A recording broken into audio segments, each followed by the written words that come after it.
respekte për të gjithë bletarët. Sot do të them diçka. Do të më ngjoni me vëmendje. Bleta në dimër nuk pyet për temperatura dhe bleta në dimër nuk vdes dhe ngushtimet apo rrujtja bletëve nga ftohti për mendimin tim është i gabuar. Janë disa faktorë që bletët dëmtohen. Dëmtohen nga mos kur e futen në dimën, nuk mjekohen të plota dhe kanë gjatë dimrit kanë bletë dëmtuara nga vratoza ose nga lloje të smuje tjera. Unë do të them diçka të vërteta dhe vetëm të vërteta. Bletët e dimën duhen të jenë të futura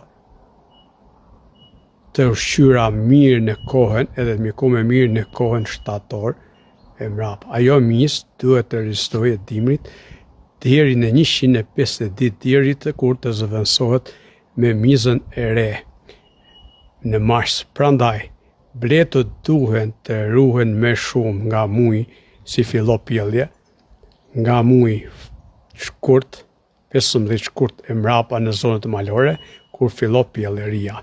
Diçka duhet bën të ruajmë temperaturat për arsye se ne duhet të mbrojmë pjellërinë. Atëherë duhen bletët të kenë temperaturat të ngrohta mren. Atëherë bletët duhen të jenë të ngushtura dhe të jenë që mos u hyet ftohti.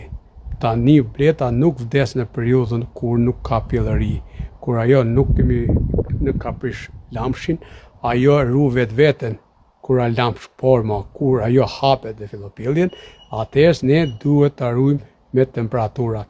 Ti krijojmë mundësinë bletës që mos i kape era, mos e ketë ftohtë dhe ta suklojmë me diçka që mundet.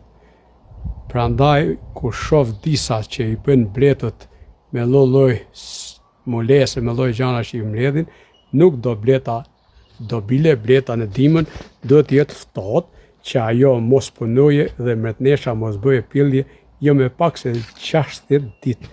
Në 60 ditë bleta do të jetë pa pjellje. Atëherë ajo në pranverë fillon pjellëri në mas.